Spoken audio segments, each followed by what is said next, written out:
कानून आ गया। मैं दोस्तों फोन किया, पता किया, वकीलों ने, हाँ बिल्कुल चौधरी साहब ये कानून आ गया, हुण बेगम को डर के रहना। अस्सलाम वालेकुम भैनों ते भरावो, मैं तुहाडा अपना चौधरी परवेज टन टना टन आवन लगा ना फोन मारी किधर ना चलिया।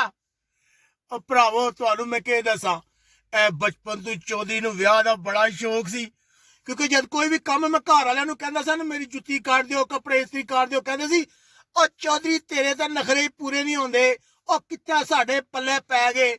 मैं भी क्या कोई गल नहीं, जिस दिहाड़े चौधरी विआह करेगा ना सारे शौक बेगम कोलू पूरे कराएगा, जुत्ती कपड़ा टना टन।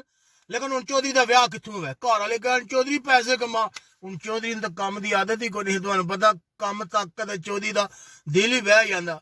बारा के करदा मजबूरी ना, चौधरी क्या ठीक है बाहर जाऊंगा पैसे कमांगा तो विआह करांगा। चौधरी बाहर आया पैसा कमाया, आखिरकार वो दिन आ गया, घर वाले रिश्ता मंगण गए, उन्हें क्या मुंडा के करदा है, मुंडा बाहर होंदा, उन्हें रिश्ता पक्का डन।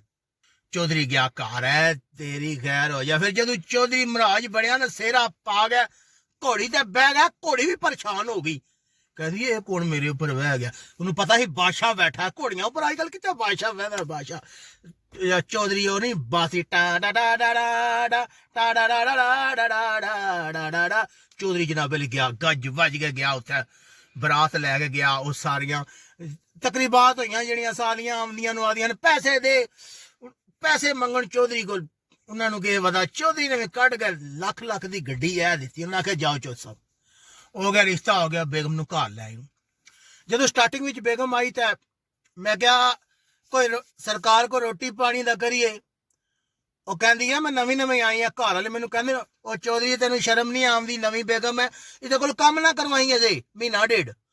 मैं अच्छा ठीक है चलो चौधरी घर वाले आके बना दिओ, फिर गल्लां सुनान। मैं कहा चौधरी ये तू कहदा विआह कीता, गल्लां तो उत्थे ही रहा, चलो कोई नहीं महीना गुजर जाएगा जनाब अली। बल्कि बेगम कदे आखे मैं शवारमा खाना, कदे आखे बर्गर खाना।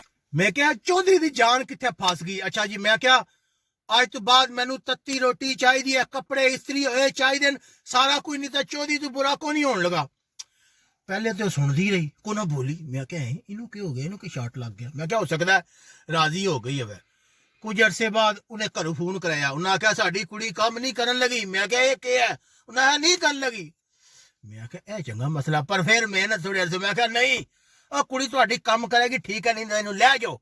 वो डर के बावजूद उन्हें आख्या लै भाई जमाई साडा तो बड़ा डाडा, उन्हें आख्या कुड़िए बना के दिया कर। अच्छा सारा कुछ फिर इस तरह काम चलता रहा, कोई महीना दो। एक दिन मैं काम तो आया, मैं रोटी बनाने है, केड़ी रोटी, मैं जी रोटी बना दी। उन्हें कहा मैं मारा पुलिस नूं फोन।